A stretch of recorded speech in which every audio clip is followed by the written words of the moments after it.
Welcome to the first official video of 2024. Hey, what's up guys? It's me, S95 here, back again with another video, and today I am sorry I look like this right now. I am a freaking mess. I was supposed to have this done within like last month I was supposed to have this released back in like December, somewhere in November. Actually, way long time ago. I was supposed to have this done probably somewhere ending of August, but I never got around to it. So you're probably asking like why this took so long to actually, get out. And if you don't know what I'm talking about, I am finally getting to the Burst Remakes, which is starting with the Bakuten Shoot 20th anniversary Beyblade Burst Remake set. I said I was going to get to the Beyblade remakes. Now, you're probably wondering why I went back and went with 20th anniversary rather than the 25th. Well, because like I said, I was going to go back and do these Burst remakes, starting with the Bakuten Shoot series, and then I'll switch over to the Metal Fight series. And I know that we're getting remakes for X, and speaking of X, I'm going to get into that real quick and why it was a factor in why this took so long to make. So I'm gonna try and make this as quick as I can, but otherwise you guys can skip through the video to the reaction piece. But I'm just gonna go ahead and explain this because I'm not really gonna save this for the end as much. So why did this take so long to make? Number one is Beyblade X was coming out at the time, so that, and also I was trying to finish up Quad Strike as well, because I know Quad Strike was also wrapping up around that time. I know that me being gone for like a month kind of like stalled a lot of the projects that, and also at the same time, there was a point that I was still in college, and I was losing a little bit of passion here and there for doing videos. And, coming out here, getting the camera set up and everything, and doing this stuff. So there was a burnout phase, and I kind of like had to take some time to myself, but I think officially, I was able to finally get back into it. And the reason why I burnt myself out was because there was a video prior there was a follow-up video to the music video that I did for Beyblade X, which was the ending song that they also did. The reason why that never got made was because of the fact that it used AI-generated art for multi and most of the other stuff, because it featured multi, it featured some pretty good art, but at the end of the day, it was AI-generated. I didn't want to support that. I support all sorts of different art pieces, just not AI-generated stuff. I hate it to a degree. It takes away the talent that most artists have, and overall, I didn't feel comfortable wanting to upload the video. It was really just going to be me complaining the whole time about AI-generated art and how I hated it. So I decided to scrap that video entirely. There was also news about a new Hell Scythe coming out, which is the, the Team Persona special type thing for Bird, which originally, for the longest time, I debated if I should have a video. I was really debating if I should make why I thought Bird is, or I think that Bird is the main protagonist of Beyblade Burst rather than X. But then I was just kind of like, okay, look, all three of them, I'm going to end the debate right here. All three of them are the protagonists. I don't care. I'm not going to like start up the argument. Sometimes the wiki can be wrong. All right. I'm not gonna say that.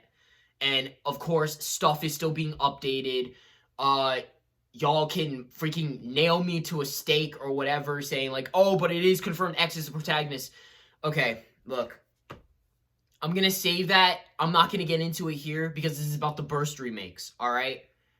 When I get around to it, I will make the video. I will make why I think Bird is the main protagonist of Beyblade X, and also the fact why I think he's not. But that's for another video. I'm going to do that eventually, probably when I find the free time to do so.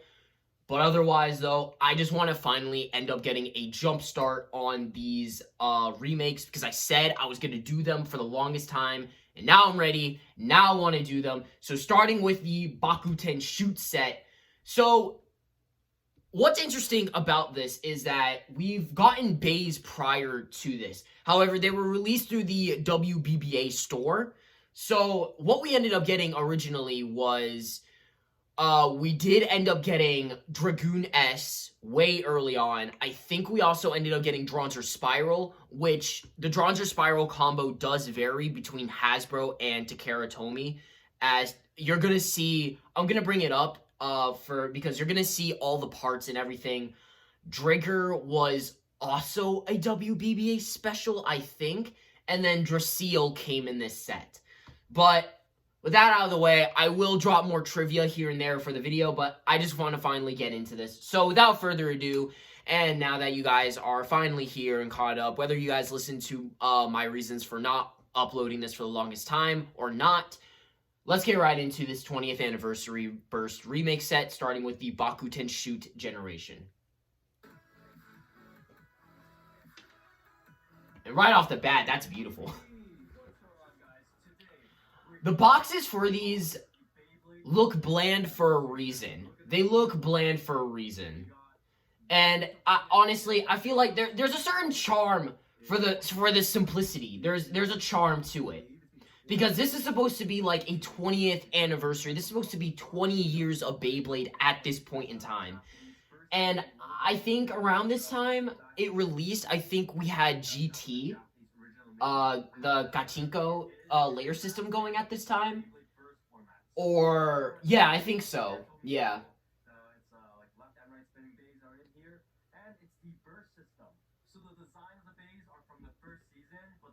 Whether you guys like the burst designs or not, I will say I think this is probably the most accurate like depiction of the original bays that we are going to get. This is the closest that we're going to get to, excuse me, the original bays.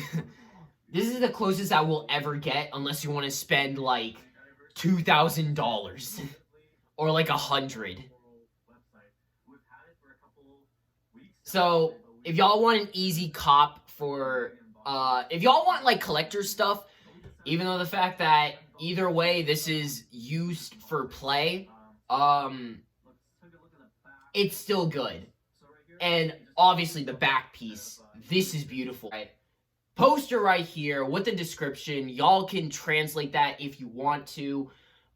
Character bios right here, which this set doesn't just come with the original Blade Breakers. It comes with, I guess, I'm going off of memory right now. Tala, I think, was the main antagonist for Season 1. So Wolborg is also in this set, and Wolborg was released during the Cho Z era. I am pretty certain. So this comes with the S series of bays like Storm, Spiral, Slash, and Shield. And we also end up getting the rest of the other series or versions of bays as well, which is Dragoon F, which is Dragoon Phantom, Dronzer Flame, Drigger Fang, I'm guessing. Yeah, that's Drigger Fang. Drigger Fang, and then we end up getting Drasil Fortress, which I think Drasil Fortress is also new in this set, I'm pretty sure. I know most of these, I think, released during the Cho Z era, but I think around, like I said, the time that this set got released, I'm going off of memory, I think this released during the GT era, or tail end, if I had to be accurate and specific, tail end of Cho Z at most.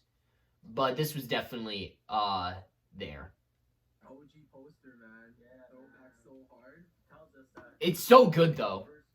Like even then, I feel like the designs in some sort of way still stayed consistent even to all these years later.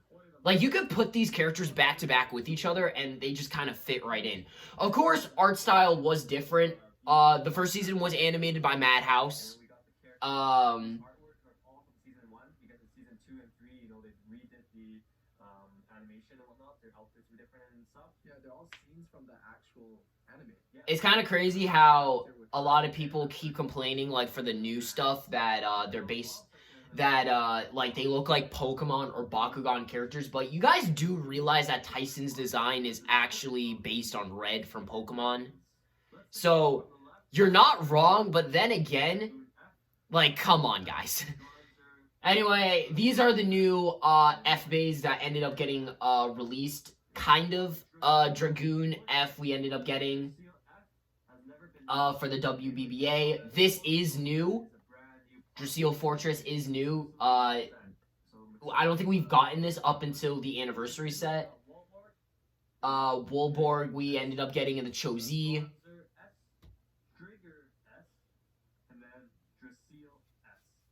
So are you now ready to see what's inside this box?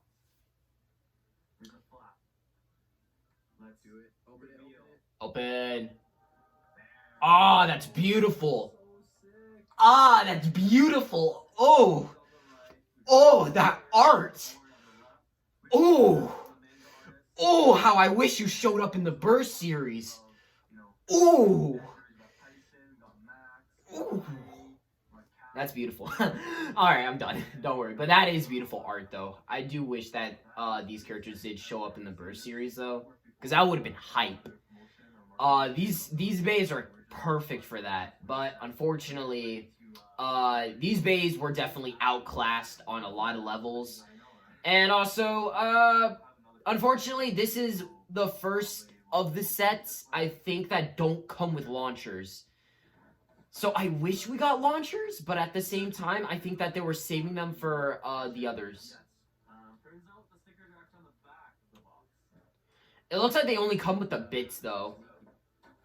Like the bit stickers at most for the bit ship. Like all the other stickers are there. It's just these, which actually kind of they kind of threw us a bone with that. I wonder if they're painted on. Like, I know with Metal Fight, their designs, the oh my god, I'm blanking out. The face bolt piece, I know that was a sticker, but then for that anniversary set, they actually tattooed most of the stuff. So I wonder if most of this stuff is tattooed. Or if it's just, like, really good stickers. Dragoon Storm is so small.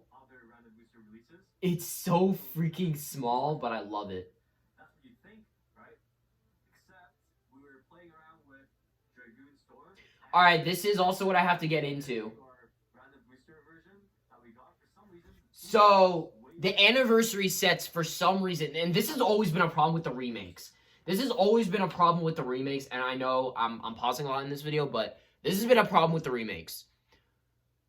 These guys had zero, absolutely trash teeth. Like, the teeth on them kind of sucked. Like, legit, you could not use these in competitive matches or anything like that because they would so easily burst. Even putting them up against the single layer bays, like Valkyrie, Spriggan, Kirbyus, and Ragnarok, like, you would put these guys up against them, and they would just easily burst. These anniversary set bays, you can use them for collection pieces, sure, but, and I know that's how most people are going to use them, but I will say, for play-wise, and these are intended for play either way, these have good teeth. Like, I don't know why they decided to do the anniversary sets that have good teeth. If you want these to be collection pieces, why didn't you just give them the trash teeth? Why did you give the anniversary sets good teeth? I will never understand that. My god, Takaratomi. Okay, I'm done. That's all I really wanted to say, and that's always been a thing that bugged me too. Of course, later down the line, we did end up getting dash drivers to help with that, which the dash drivers are the ones with the red spring locks, or the golden spring locks that are on the inside but are marked with the red thing. So the driver plastic piece is usually white. That gets replaced with red to kind of distinct between what is a dash driver and what isn't. But I'll get into more. Actually, I've already covered that with most of my Burst videos, as those videos, those bays ended up getting dash drivers. Like Valkyrie ended up getting a dash driver. Achilles, I think, yeah, Achilles did also end up getting a dash driver. Dragon, I don't think, although I wish it did. Hyperion and Helios, they also ended up getting dash drivers way early. And, well, Belial did not get a dash driver, unfortunately, which is just okay. All right, sure, whatever. But I do wish that we did get dash drivers for these bays just to compensate for the recoil and their teeth, because their teeth could not withstand the recoil. And these bays have heavy recoil for what they are. Compared to our old one? So the WBBA release, yeah, no, those teeth are terrible. For some reason, they made these tighter. I don't know why. So if you guys want a better version of those bays from the WBBA store, then there you go. Heck, maybe it could even fix that Dronzer, because a lot of people kept complaining about the Dronzer. A lot of people kept complaining that the Dronzer was just terrible. Then we got Dronzer Spiral Spread Trans. One of the weakest ones out there. Straight up, right? All the SBs always loses.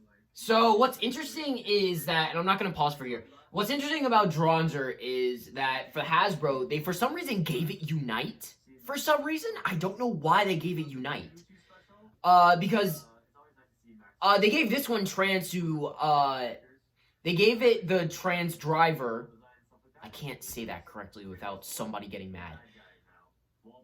Okay, so I was right about that. So Wolborg Survival? I think. I forgot what the S on it stands for. I think it's Survival. I'm not sure. But I do know that, yeah, I don't know why they gave it the Unite driver rather than, just give it the trans driver to accurately depict its, mode change, because Dronzer did have mode change, back then.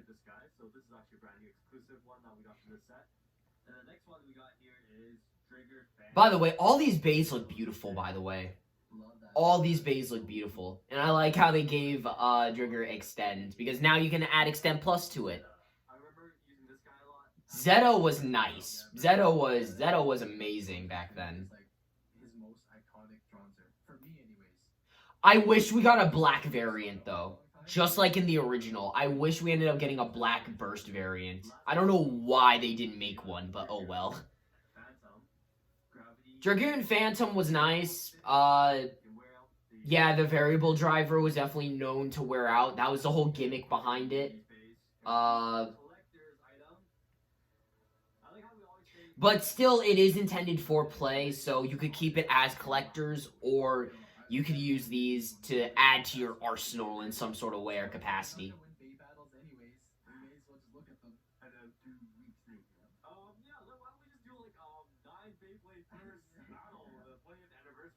I mean, why not? That sounds fun. Funny thing is that against each other, against, like, you know, doing the remakes, battling against other remakes, or battling other remakes within that generation, like having Drasil F go up against Dragoon F, they do fine. Like, they operate, like, the same as, like, the single-layer bays do, but, like, put them up against, like, an actual single-layer Burst bay, or a bay that is actually, like, released within the Burst generation, and these guys just don't stand up. Dude, they had to put something with metal balls for sure. So, there we go. Well, of course, it's Drasil. Digital sword launcher. That's crazy to me. I haven't seen it in so long. Dude, this is the one, man. Don't worry, we are eventually going to get other sets. We will get other sets. This is actually like a replica of that. We will get other sets that have launchers. So that was the Beyblade 20th Anniversary Bakuten Shoot set. final thoughts and opinions. So this is the first set within the line. There are, I think, 2 others as well, and there are 2 other Metal Fight remake sets that I will also get into. Overall, my thoughts and opinions about these videos, I think these bays get a bad rep because they can't stand up to the Burst format and also other Burst bays. Because if you look at these bays and then look at everything else that kind of got released within the line, even going backwards, like to dual layer or god layer series, these bays just could not stand up. I wish these bays were treated a little bit better, because now, like, for bays like Dronzer S within the Beyblade X, the X over project stuff, like, they're actually making them for competitive play. The only issue is, of course, you know, weight difference, but other than that, I feel like that could be solved in some sort of capacity. But either way, they still made Dronzer be able to stand up against the other X bays, which I was like, okay, why didn't they do that for Burst? I think Burst, in some sort of way of capacity, was a testing grounds. I wish we ended up getting a Bakuten Shoot remake for the Metal Fight era, because I feel like back then, that would have been insane to see. That would have been crazy. But with how compact and complex Metal Fight kind of got down the line, I understand why they didn't want to do the MFB remake. I mean, not the MFB remakes. Why they didn't want to do the Bakuten Shoot remakes, and that's because just from what I believe, just how complex it was, and that, and also MFB was supposed to act as a reboot to the original, so I don't really know why they didn't. But hey, at least we ended up getting a lot of inspiration color schemes, I'm pretty certain, and other media as well. I know about the Beatamon stuff. So there was that. But for these sets, I feel like Burst was some sort of testing grounds to test how the original bays would look. And I gotta say, they did a really nice job. Like, they did a spectacular job. Like, I love it. I love this. I love the sets. Of course, this one was lacking, mainly because there was no launchers, and you're going to see, with the other remake sets that eventually almost all of them do come with launchers. So I guess, like I said, this was a testing grounds just to, like, kind of have a feel for the water and stuff, and I want to say they succeeded. They succeeded in how these bays look, how they feel, and unfortunately, I wish that they focused on how they performed, because these bays are still kind of terrible if you really, like, look at it. But otherwise, though, these bays are beautiful. There's not really a whole lot I could really say. And I already kept this video going on for long enough. This video's been going on for 23 minutes, but of course, I just wanted to get the beginning piece out of the way first, and then I wanted to get to the reaction part. So, yeah, I hope you guys enjoyed this video, because I know I did, and let me know in the comment section below what you guys think of these, Burst remake sets. There are going to be others down the line that I will get into, and then from there, we're gonna see what X has to offer, because apparently we're not just getting the original series, the Bakuten Shoot series, the MFB series. We're also getting the Burst series of remakes for the X over project. So there's a lot of remakes down the line. So yeah, and we're gonna get into all that. And of course, I'm still gonna be keeping up with all the the Beyblade X stuff. So of course, y'all are gonna see a lot of stuff in 2024. Especially the fact is that it's Beyblade's 25th anniversary. So we're gonna see what the future holds. Otherwise, I'm gonna keep making I'm gonna keep doing my best to keep making videos for y'all. And also, one more thing before I end off this video. I hope you guys had a really good Christmas and a happy New Year, because unfortunately, I wasn't able to wish you guys that. I wanted to get a video out before Christmas or New Year's, but unfortunately, that wasn't happening. So, luckily enough, I was able to take some free time and do this video. So, I hope you guys enjoyed. Please like, comment, subscribe, do whatever you want, and I'll see you guys next video. Peace.